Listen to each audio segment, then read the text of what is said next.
Bien, jóvenes, bienvenidos. Nos encontramos en la tercera semana de trabajo del curso de Pedagogía y Didáctica en Educación Médica.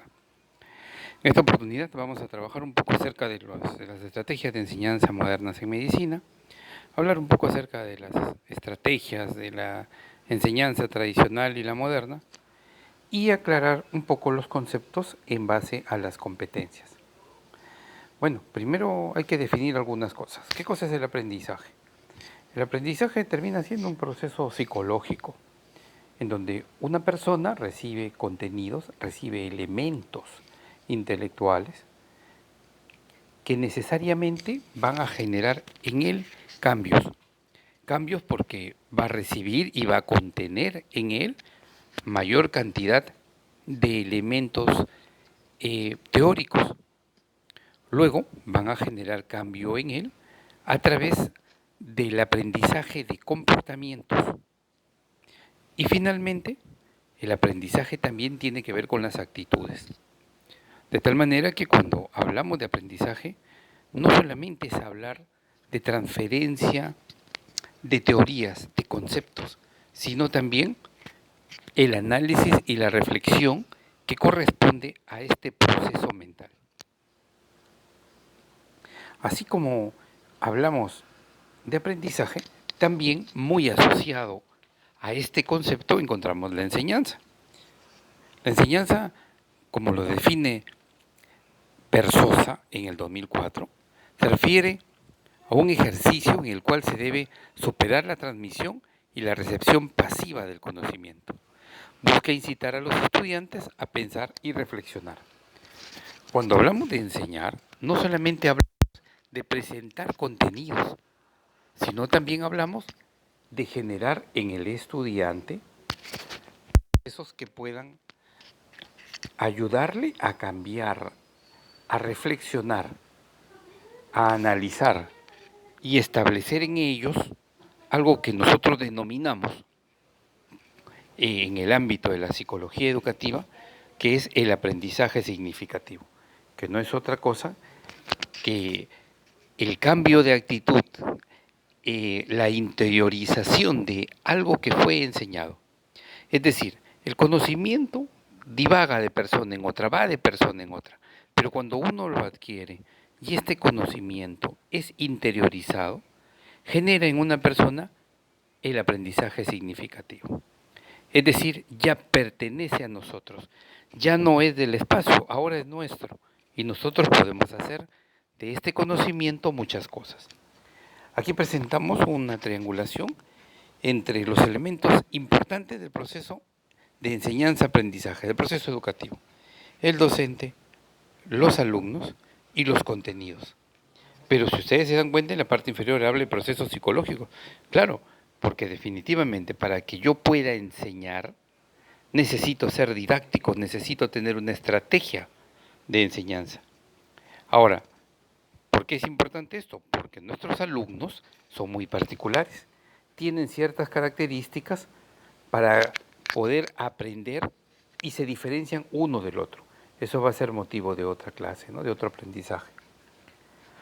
Respecto a las teorías de aprendizaje, se centran mucho en definir qué elementos utilizan los docentes, utiliza la didáctica y la pedagogía para poder enseñarle a los estudiantes.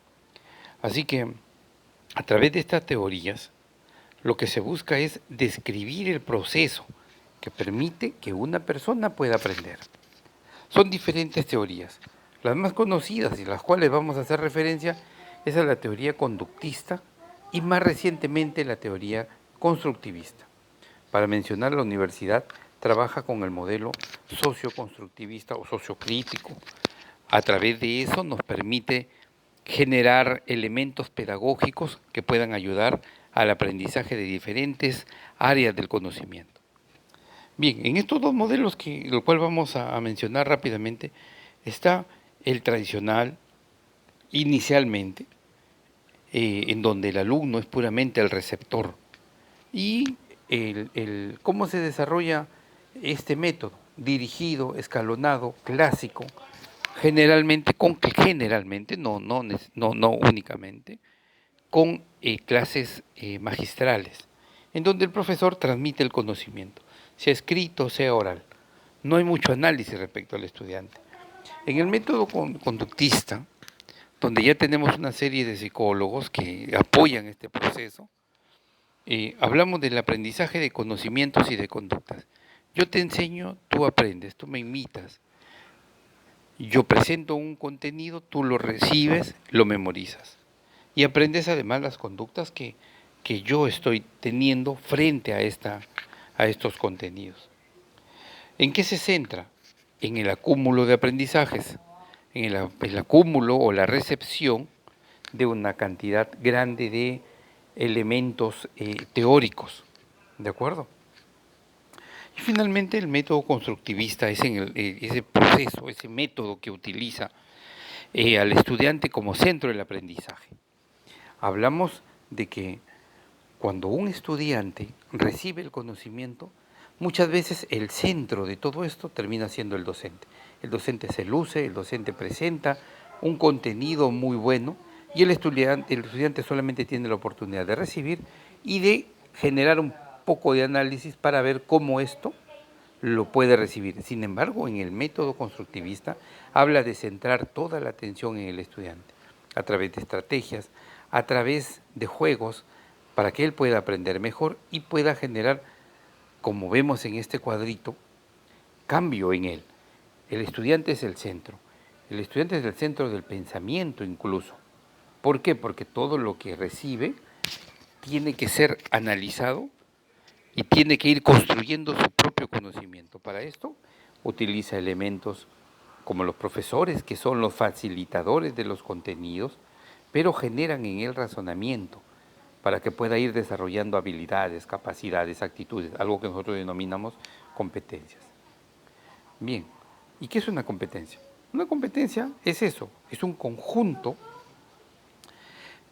ordenado, como lo presentamos en este cuadro, de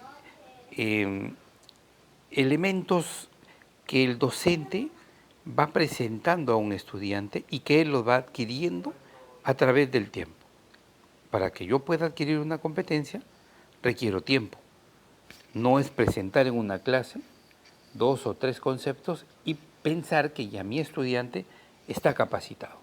En medicina, por ejemplo, cuando yo quiero realizar una intervención quirúrgica, es necesario que el estudiante empiece por los conocimientos teóricos. Después conozca un poco cómo es el procedimiento y vea cuáles son sus destrezas y habilidades. ¿De acuerdo? Y finalmente, cuando ya se tiene el conocimiento, las destrezas y habilidades, hay algo importante, que es desarrollar responsabilidad. ¿Sí? Esa afectividad para poder cumplir con lo que se nos encomienda es sumamente importante en el desarrollo de las competencias. Y finalmente, cuando nosotros mencionamos modelos tradicionales y modelos en base a competencia, hacemos una ligera comparación entre ese modelo conductista que se mencionó al comienzo y luego el otro, que es el constructivista. El conductista utiliza muchos elementos tradicionales clásicos y el método o modelo a través de competencias es el que se basa en este modelo pedagógico de la construcción del conocimiento. Para ser así breves, lo más resaltante de ese modelo tradicional es que se centra mucho en teorías, en conceptos que deben ser adquiridos por el estudiante, mientras que a través del modelo de competencias lo que buscamos en el estudiante es que, si bien es cierto, tenga el contenido teórico, él pueda ir desarrollando conocimientos propios a través de la reflexión de los contenidos que el docente le da.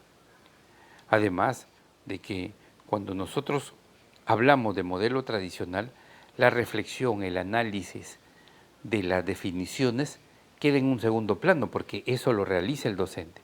Te lo presenta servido para que tú puedas recepcionar eso. Mientras que en la competencia no, se van recibiendo los contenidos y el propio estudiante va generando su propia construcción del conocimiento.